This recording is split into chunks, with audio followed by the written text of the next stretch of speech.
What is up, guys? Team TPA with another video, and today we're going to be showcasing our updated Super 17 list post draft box.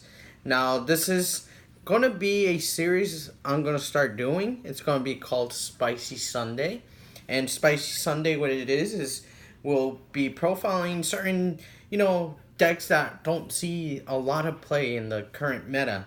Something that a lot of people don't consider as viable. And today I'm bringing you 17, which is one of my most favorite green leaders, just because he's really good. He has access to hand control deck cards, so really awesome leader. So as we all know, Super 17, he bursts 2, so you mill the top 2 cards and you draw a card. Very powerful. It does it when you attack to anything, so pretty good. When he awakens, he untaps 2, and then he comes to this side. And then here, you have Sparking 5. So once you have 5 in the drop area, the effect resolves. And it gains critical and it draws you a card, which is very powerful. And then it has that weird active main where if your opponent has like 9 cards or more, you can reduce their hand size until they have 9. Not very viable, but like, it's there, I guess. So, yep, that's the leader. And let's get on with the main deck. So we're running for Dr. Gero. This is our 1-drop searcher. He looks at the top 3 and adds an android. Not in the name, so it's better than the 2-drop because it could grab certain cards that used to be not searchable. So he's really good as a turn 1 play. But most of the times we just want to see this guy. So this newfound Power Son Gohan, we all know when he swings, he gets critical, helps you self-awaken, pressure opponent with crit, which is essentially what you want to do with this deck. Is pressure your opponent's life with crit, that way you're forcing their hand. So we have 2 of the Endless Malice 17s, and this is a burst 3, so you mill the top 3. And then he gets plus 5 in crit, which is really nice because it gives you a follow-up play to after turn 1. More additional critical. And then, yes, we are running the Spice. We are running the Android 13 package. This is Android 14 and 15. The update ruling on this now is officially that you need 2 copies of this card to trigger Android 13. So be aware of that. Other than that, the card's still amazing because it still fixes the main issue with the deck that you didn't have to run all those bad 14 and 15 cards. So pretty good. Not the best, but it helps. For the Stout Hearts, when you combo with this, when you have 4 life or less, your opponent discards a card. Very powerful when you pair it up with your Android 13 package. And then your leader has built-in crit, so being able to at least combo 1 Stout Heart, make them pitch card, and then hit them with crit is pretty good. Next up, I'm running 3 Cheelai. This Cheelai is a 2-drop, and she has an ability if one of your opponent's battle cards, once per turn, is KO'd or sent, or just, KO, I believe, your opponent has to discard a card. So what you can do with this card, you can tap out on turn 2. If you have enough for the Shock and Death Ball, when they swing with a 1-drop, like a intensifying power Trunks, and you have this on board, you can Sparking, take a life, KO, and make them discard a card, and you get rid of a card. So really good interaction there. I really like this card. Next up, for the new card, we're running 3 Dr. Mew. This is a 2-drop. Now I'm going to read it. This is a burst 3, so again, you're bursting a lot in this deck. Against the Janemba matchup, you obviously don't want to do that, so be wary of that. But against other matchups, it's pretty good to burst, because especially in this deck, because there's a lot of combo pieces you need in the drop. So burst 3, when you play this card, choose up to 1 green android card with an energy cost of 3 or more, or 1 green extra card with an energy cost of 2 or less in your drop area added to your hand. Very good. Fixes the main issue with the deck is that you would burst stuff, your 7-drop Android 13s, and there's no way to recur them back to the hand or deck. So that was an issue. Luckily that fixes it. Next up, I run one Android 14. This is when you combo during your turn. Your opponent chooses one of their cards and pops it. So it's really good for pseudo removal. Pair it up with Chilai, it just becomes a really good card.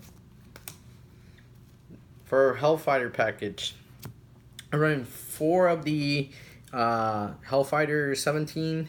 He's got Barrier, really good against like Vegeta the Cruel if they're trying to pop it.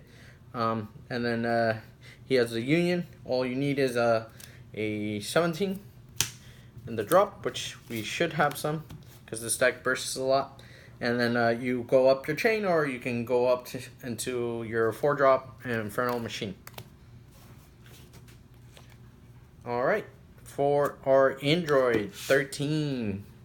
I just love this card. I don't know why. This card's alright. It's not even that good. There's so many answers to it, but I just love this card. So this is an Android 13 from the Anniversary box. What he does is that he's got Union Absorb. So he Union Absorbs for free. But all you need is an Android 13 or 14 and 15. So what you can do is have one of him, obviously, and then you can have the other requirement. You can just have that, and that will meet the requirement. However, you cannot use just one, just like I said before. They did update that ruling, so do remember that. So you'll have to use 2 of these. It's not a terrible ruling. There should be no reason to complain. The card still helps us a lot. It's a lot better than playing that 4-drop. I'll tell you that. So for him, and then obviously when you have him, you can't play this card from any area if there's another Android 13. So they did that to balance the deck, because if we were able to play multiples of these, this deck would be crazier than Cell Chain. I'll tell you that. So next up, to the Infernal Machine 17s. This is a 4-drop double strike. When you play him, you discard 2. Your opponent discards 2. Attacks can't be negated. Really awesome effect.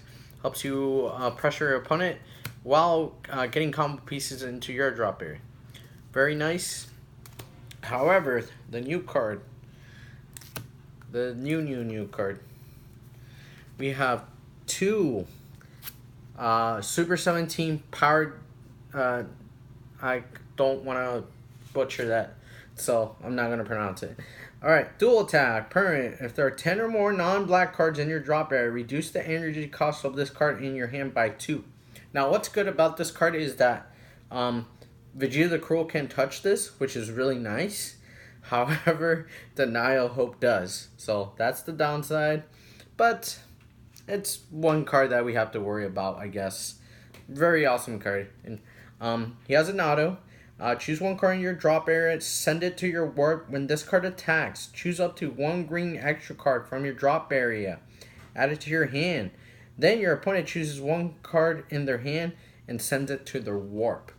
Now this is really amazing, because like you're gaining the card, they're losing the card, and it's not even like going to the drop area, it's getting warped. Where like it 9 out of 10 times like they can't get it back unless they're playing black and they play Power Burst and they pitched like a 1-drop black. So other than that, it's like very amazing. It's just being able to play this and pressure and then pressure your opponent's hand. It's just overall good. However, the only downside, there's like a couple downsides to the cards. To this card, like it doesn't have like, it has dual attack, which is nice. It's probably, but it doesn't have crit. But I think if it did have crit, it'd be pretty insane. So, pretty good card. Really like it. Next up, I run one of the other 6-drop. Now I don't have I don't play the 4-drop that goes into it. However, I still want to play this because against the Janemba matchup, it's really good. You obviously will get to 6 energy, and you obviously will have the 10 in the drop. So this is just an overall good card against Janemba or any slow deck. So I still like him. I still want to play him because I just want to play him. So really nice. Next up, we're running 3 Android 13s. Now I run 3 because I think 4 gets cloggy.